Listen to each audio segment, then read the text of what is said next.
Shalom, damai di hati. Berjumpa lagi dengan saya Pendeta Priska Waluko.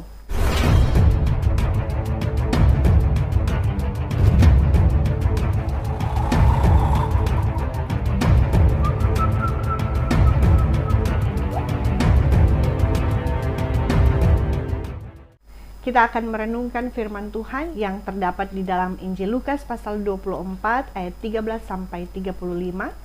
Namun sebelumnya marilah kita berdoa. Bapa di sorga, kami bersyukur kepadamu kesempatan yang indah masih Engkau beri bagi kami. Kami akan membaca dan merenungkan kebenaran firman-Mu. Tolonglah kami ya Roh Kudus, berikan kami hikmat dan pengertian, sehingga kami boleh mengerti firman-Mu, terlebih mampu melakukannya dalam kehidupan kami sebagai orang-orang percaya, sebagai pengikut-Mu. Biarlah hamba-Mu ini diperlengkapi untuk mampu menjadi saluran berkat bagi semua yang merenungkan firman bersama di saat ini. Demi nama Yesus Kristus, firman kehidupan, kami berdoa. Amin. Injil Lukas pasal 24 ayat 13 sampai 35. Bacaan ini dalam perikop Yesus menampakkan diri di jalan ke Emmaus. Pada hari itu juga 2 orang dari murid-murid Yesus pergi ke sebuah kampung bernama Emmaus yang terletak kira-kira 7 mil jauhnya dari Yerusalem. Dan mereka bercakap-cakap tentang segala sesuatu yang telah terjadi. Ketika mereka sedang bercakap-cakap dan bertukar pikiran, datanglah Yesus sendiri mendekati mereka, lalu berjalan bersama-sama dengan mereka. Tetapi ada sesuatu yang menghalangi mata mereka, sehingga mereka tidak dapat mengenal Dia. Yesus berkata kepada mereka, "Apakah yang kamu percakapkan sementara kamu berjalan?" Maka berhentilah mereka dengan muka muram. Seorang dari mereka namanya Kleopas menjawabnya, "Adakah engkau satu-satunya orang asing di Yerusalem yang tidak tahu apa yang terjadi di situ pada hari-hari belakangan ini?" Katanya kepada mereka, "Apakah itu?" Jawab mereka, "Apa yang terjadi dengan Yesus orang Nazaret? Dia adalah seorang nabi yang berkuasa dalam pekerjaan dan perkataan di hadapan Allah dan di depan seluruh bangsa kami. Tetapi imam-imam kepala dan pemimpin-pemimpin kami telah menyerahkan Dia untuk dihukum mati, dan mereka telah menyalibkannya. Padahal kami dahulu mengharapkan bahwa Dialah yang datang untuk membebaskan bangsa Israel. Tetapi sementara itu telah lewat 3 hari sejak semuanya itu terjadi. Tetapi beberapa perempuan dari kalangan kami telah mengejutkan kami. Pagi-pagi buta mereka telah pergi ke kubur dan tidak menemukan mayatnya. Lalu mereka datang dengan berita bahwa telah kelihatan kepada mereka malaikat-malaikat yang mengatakan bahwa Ia hidup.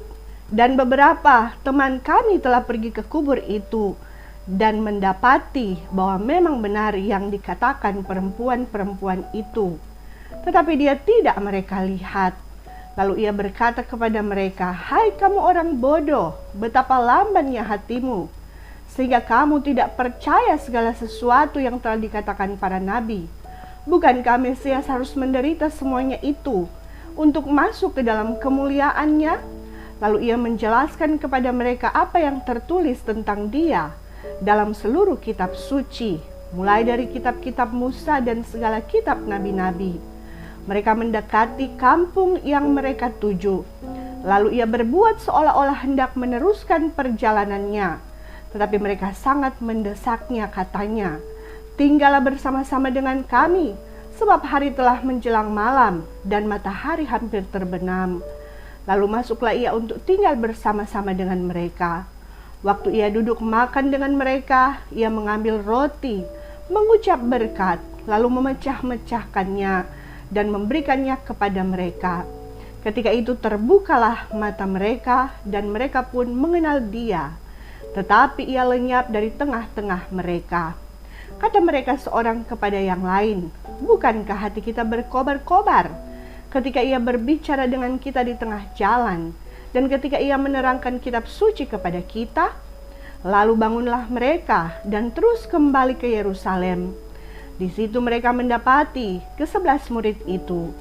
Mereka sedang berkumpul bersama-sama dengan teman-teman mereka.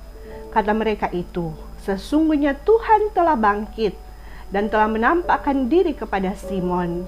Lalu kedua orang itu pun menceritakan apa yang terjadi di tengah jalan dan bagaimana mereka mengenal Dia pada waktu Ia memecah-mecahkan roti. Demikianlah firman Tuhan. Yang berbahagia adalah kita yang merenungkan, memelihara, dan melakukan firman. Saudaraku, bacaan kita terdapat di dalam Injil Lukas. Penulis Injil Lukas adalah seorang tabib atau dokter dan berlatar belakang sebagai orang Yunani. Selain Injil Lukas, ia juga menulis kitab Kisah Para Rasul. Dan kedua kitab ini ia alamatkan kepada Theophilus yang artinya kekasih Tuhan. Theophilus ini adalah orang Roma yang telah percaya dan kemungkinan adalah seorang pejabat Roma yang masih perlu berakar di dalam iman. Karena itu Lukas menulis secara khusus untuknya. Adapun tujuan dari penulisan Injil Lukas karena ditujukan kepada orang Yunani, maka Injil ini bertujuan untuk meneguhkan iman orang non-Yahudi bahwa Yesus datang untuk membawa keselamatan bagi semua orang, baik orang Yahudi maupun orang bukan Yahudi. Yang menarik dari Injil Lukas adalah Injil ini merupakan Injil dengan catatan terlengkap mengenai peristiwa di dalam kehidupan Yesus, yakni sejak menjelang kelahiran Yesus sampai kenaikannya. Saudaraku, bacaan kita secara khusus terdapat di pasal terakhir di Injil Lukas, yakni di pasal 24, yang menceritakan kisah post-resurrection appearances of Jesus Christ, atau penampakan Yesus pasca kebangkitannya. Setelah kisah kubur kosong yang disaksikan oleh para perempuan, maka Injil Lukas menceritakan kisah yang menjadi bacaan kita di saat ini, yakni tentang Yesus menampakkan diri di jalan ke Emmaus. Bacaan ini hanya dicatat secara khusus oleh Injil Lukas, tidak tercatat di Injil Matius, Markus, dan Yohanes. Ayat 13 tertulis bahwa pada hari itu juga dua orang dari murid-murid Yesus pergi ke sebuah kampung bernama Emmaus yang letaknya kira-kira 7 mil jauhnya dari Yerusalem, atau kira-kira 11 km jauhnya dari Yerusalem. Tentu dua orang ini bukanlah murid-murid secara langsung Yesus Kristus atau di antara 11 murid, tapi mereka adalah pengikut Yesus yang telah percaya kepada Yesus. Adapun keterangan waktu di sini tertulis pada hari itu juga. Ini artinya kejadian ini terjadi pada hari kebangkitan Yesus. Karena ayat 13 menyambung dari kisah di ayat 1 sampai 12. Ayat 14 dan 15 mencatat bahwa di perjalanan itu mereka bercakap-cakap tentang segala sesuatu yang telah terjadi, bahkan bertukar pikiran tentang hal itu. Ini tentu percakapan tentang apa yang telah terjadi pada Yesus, menyangkut penderitaan dan kematiannya. Tetapi juga tentu bercakap tentang berita dari perempuan-perempuan yang mereka dengar, yang menyatakan bahwa kubur Yesus telah kosong. Kemudian datanglah Yesus mendekati mereka, lalu berjalan bersama-sama dengan mereka. Namun ayat 16 tertulis bahwa ada sesuatu yang menghalangi mata mereka, sehingga mereka tidak dapat mengenal Dia. Saudara, di sini jelas bahwa Yesus setelah kebangkitan juga hadir dengan tubuh kebangkitan. Sehingga ada beberapa kali dicatat seperti di Markus 16 ayat 12, bahwa Yesus menampakkan diri dalam rupa yang lain. Juga dalam Yohanes 20 ayat 14 dan pasal 21 ayat 4, tertulis Maria dan murid-murid tidak mengenali Yesus. Tetapi dalam bacaan kita di ayat 16 jelas tertulis, mereka tidak mengenal Yesus karena ada sesuatu yang menghalangi mata mereka. Saudara, dalam bahasa Yunani, kata sesuatu yang menghalangi mata tertulis dalam bentuk pasif, yang berarti bahwa hal itu sengaja diatur oleh Allah sehingga mereka tidak dapat mengenali Yesus. Mengapa demikian? Karena Allah akan memakai kesempatan mata yang terhalang itu untuk menjelaskan dan mengajar mereka yang saat itu sedang dalam kebingungan, kekecewaan, dan kehilangan pengharapan akan Yesus. Karena itu di ayat 17 Yesus bertanya kepada mereka, bukan karena ia membutuhkan informasi, karena Yesus adalah Maha Tahu, tetapi dia bertanya merupakan jalan masuk untuk memberi mereka pengajaran yang benar. Ayat 18 memberi penjelasan bahwa seorang dari mereka bernama Kleopas, namun seorang lagi tidak disebutkan namanya. Saudara, ada tafsiran yang menyatakan bahwa Seorang lagi di sini yang bersama dengan Kleopas, rupanya adalah istri Kleopas sendiri.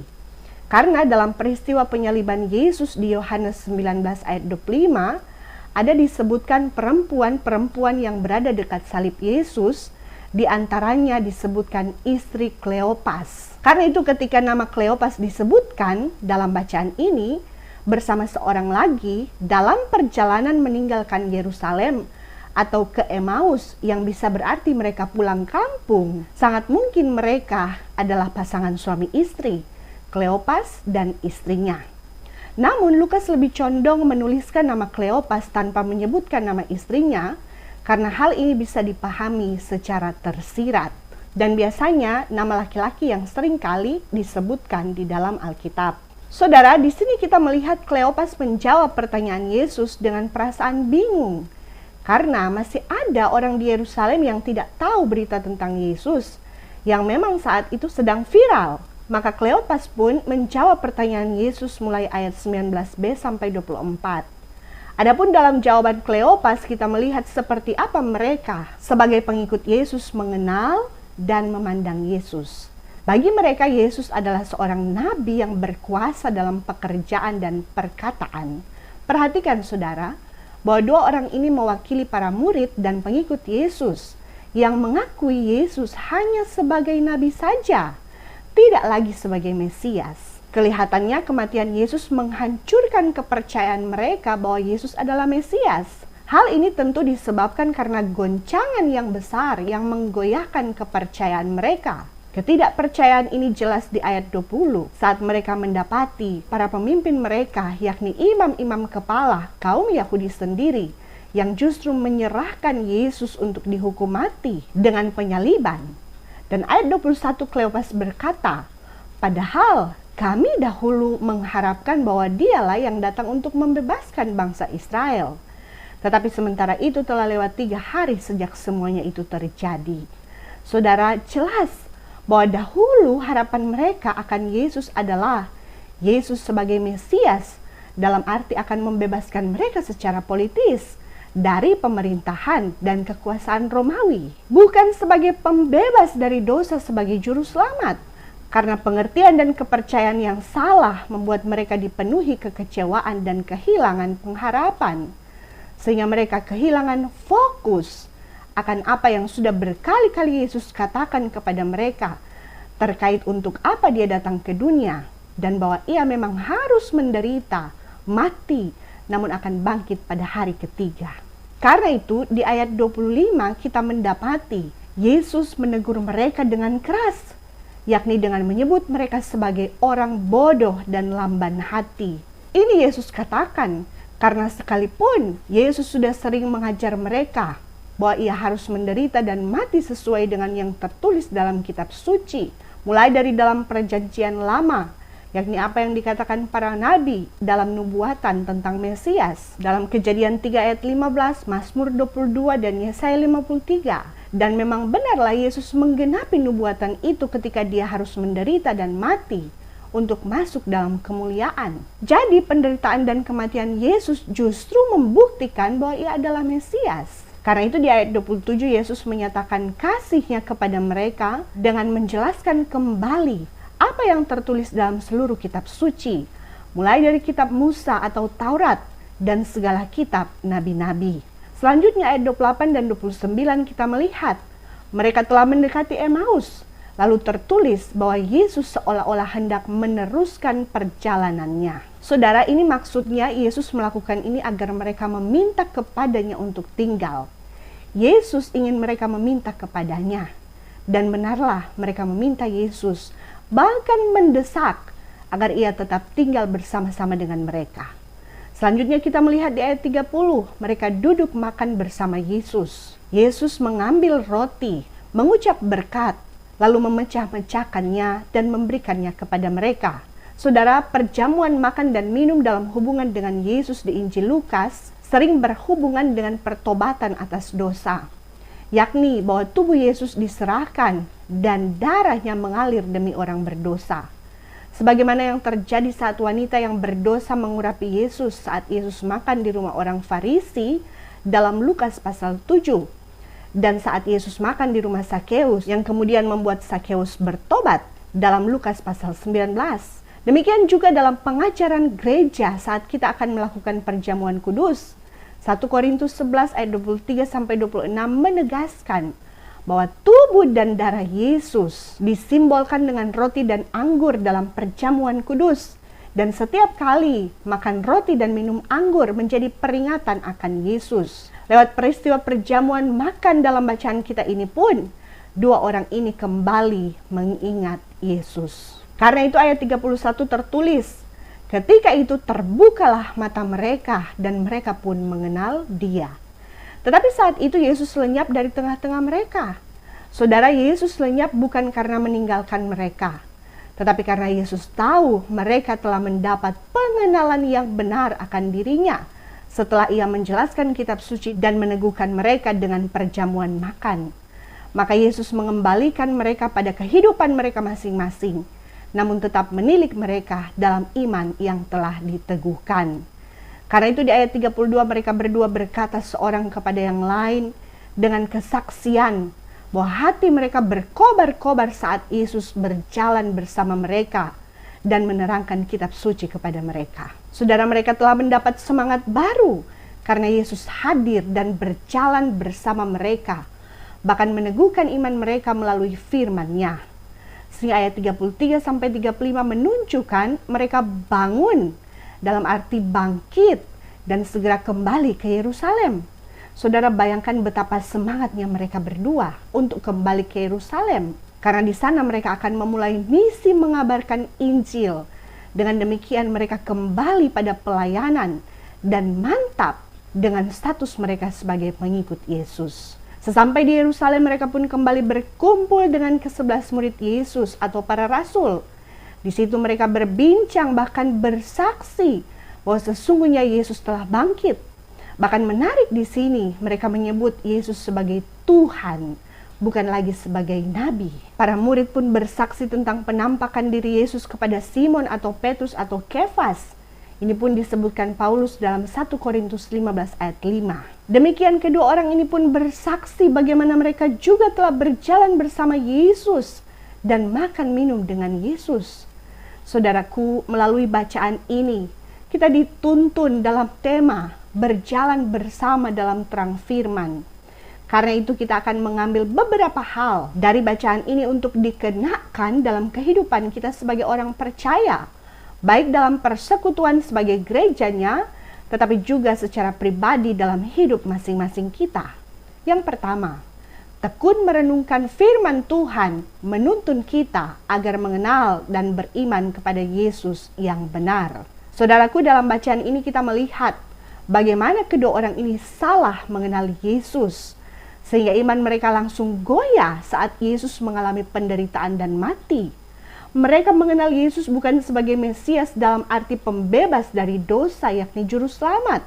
Tetapi dalam pikiran mereka, Yesus adalah Mesias yang akan membebaskan mereka dari kuasa politis Romawi. Ini terjadi karena mereka tidak tekun dalam menerima pengajaran Yesus tentang kitab suci, dan karena mereka hanya berfokus pada ketenaran Yesus saat mereka mengikut Dia.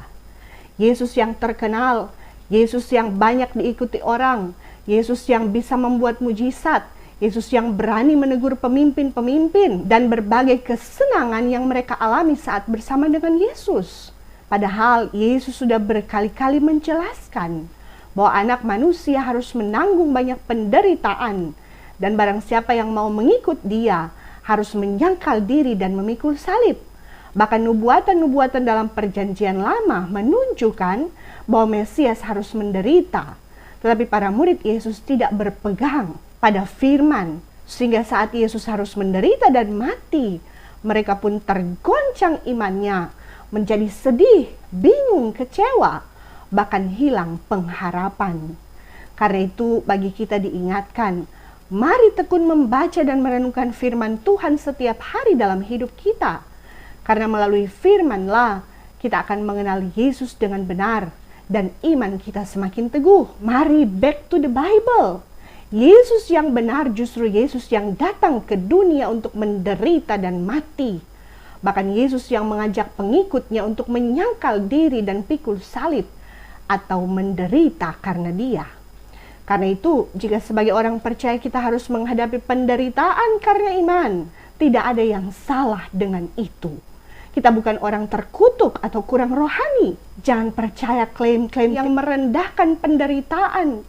Karena lihatlah saudara, para murid Yesus pun tidak luput dari derita karena ikut Yesus. Bahkan yang ada kebanyakan dari mereka mati martir, saudara.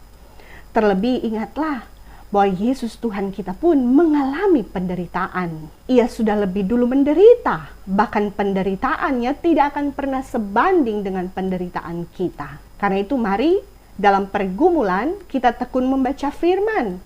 Kita berseru kepada Tuhan Yesus dalam doa, mendengarkan dan menyanyikan kidung rohani. Maka kita pasti akan dikuatkan menjalani pergumulan kita dan tetap setia kepada Tuhan Yesus. Peganglah prinsip Paulus saat ia ada dalam penderitaan dan membuatnya lemah. Yang tertulis dalam 2 Korintus 12 ayat 9 dan 10. Tuhan berkata kepadanya, "Cukuplah kasih karuniaku bagimu, sebab justru dalam kelemahanlah kuasaku menjadi sempurna." Sebab itu Paulus berkata, "Terlebih suka aku bermegah atas kelemahanku, supaya kuasa Kristus turun menaungi aku. Karena itu aku senang dan rela di dalam kelemahan, di dalam siksaan, di dalam kesukaran, di dalam penganiayaan dan kesesakan oleh karena Kristus. Sebab jika aku lemah, maka aku kuat." Karena itu bersiaplah untuk memakai mahkota duri sebelum kita memakai mahkota kemuliaan. Yang kedua, singkirkan penghalang yang membuat kita tidak menyadari kehadiran Yesus dalam hidup kita. Saudara, dari bacaan ini juga kita mendapati bagaimana mata kedua orang ini terhalang karena kesedihan, kekecewaan, dan ketiadaan pengharapan akan Yesus. Sehingga Yesus hadir menyatakan bimbingannya lewat teguran dan pengajarannya kepada mereka. Dari sini pun kita belajar bahwa ada kalanya dalam hidup kita tidak menyadari bahwa Yesus ada dalam hidup kita. Mungkin karena adanya pergumulan yang mengalihkan fokus kita dari Tuhan. Atau mungkin karena kesibukan kita demi mencapai kesuksesan lewat kerja kita. Atau juga bahkan karena berbagai berkat yang telah kita raih dalam kelebihan-kelebihan kita. Sehingga kita tidak sadar bahwa kendati dalam pergumulan, Yesus ada bersama kita. Kita tidak mengutamakan Yesus lagi dengan dalih sibuk dengan pekerjaan. Atau kita mulai sombong dengan apa yang boleh kita raih, padahal itu adalah anugerah Tuhan saja. Belum lagi kemajuan iptek yang seringkali membuat kita jauh dari Tuhan karena berbagai tawaran dunia digital yang menghibur dan bisa memberi kepuasan. Seperti bagi anak-anak kita, lebih senang berlama-lama main game, nonton YouTube di HP daripada beribadah, berdoa, dan baca Alkitab. Bahkan ada orang-orang tua yang tidak bisa lepas dari handphonenya. Sampai-sampai saat sedang beribadah sekalipun tetap bermain handphone. Tidak sungguh-sungguh beribadah. Saudara, jika sudah begini, bagaimana kita akan mengalami kehadiran Tuhan? Saudara, mari kita jangan pernah melupakan Tuhan dalam segala situasi hidup kita. Jangan menggantikan kepuasan kita saat bersama Tuhan dengan kepuasan saat menikmati hal-hal dunia. Kemajuan iptek dari sisi positifnya bisa kita pakai juga untuk memuliakan Tuhan. Untuk belajar firman lewat ibadah-ibadah live streaming. Dengarkan khotbah yang sesuai dengan ajaran Alkitab di YouTube. Dan share firman Tuhan lewat media sosial yang ada. Ini contoh-contoh yang baik dari kemajuan iptek.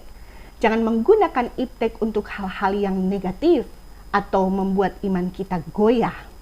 Mari, jangan melupakan Tuhan, entah saat kita sedang dalam pergumulan atau tidak, saat kita bekerja atau tidak, saat kita berhasil atau tidak. Dalam segala musim kehidupan, ingat Tuhan, sadari kehadiran Tuhan. Ia adalah gembala yang baik, yang akan selalu menuntun kita domba-dombanya, hingga mendapat kehidupan kekal. Demikian kata Yesus dalam Yohanes 10 ayat 27 dan 28. Domba-dombaku mendengarkan suaraku, dan aku mengenal mereka, dan mereka mengikuti aku.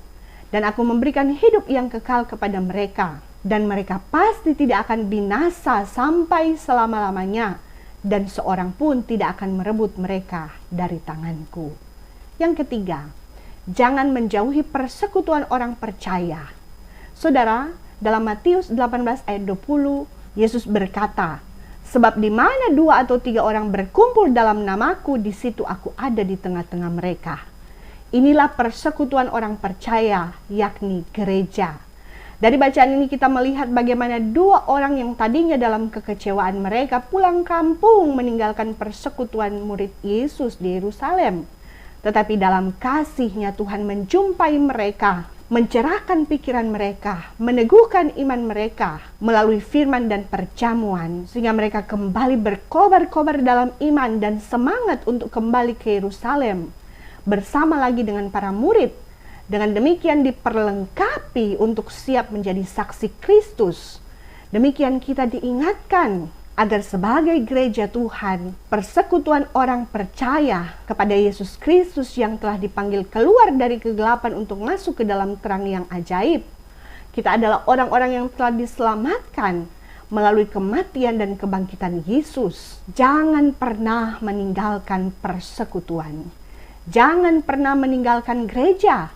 Karena di dalam gereja, di dalam persekutuan orang percaya, kita akan semakin bertumbuh di dalam iman. Kita diperlengkapi untuk menjadi saksi Kristus. Apalagi jika di gereja kita Kristus benar-benar menjadi pusat pemberitaan. Gereja yang alkitabiah adalah gereja yang memberitakan Kristus sebagai pusat pemberitaannya.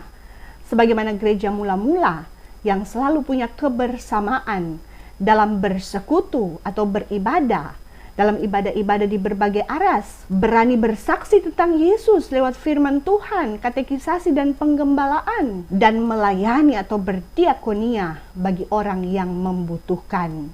Demikianlah gereja kita, Gereja Masehi Injili di Minahasa, sudah dan sedang menjalankan tritugas gereja ini, yakni bersekutu, bersaksi, dan melayani. Program-program ini baiklah bukan hanya sekedar program, tetapi melalui program ini terjadi pertumbuhan iman jemaat dan bertujuan tidak lain dan tidak bukan untuk memuliakan Tuhan Yesus Sang Kepala Gereja yang akan terus menuntun kita bersinhodos, berjalan bersama dalam terang firman Tuhan. Tuhan menolong kita untuk melakukan firman-Nya. Amin. Terimalah berkat Tuhan. Tuhan akan menjaga keluar masukmu dari sekarang dan sampai selama-lamanya. Amin. Sampai jumpa, saudara.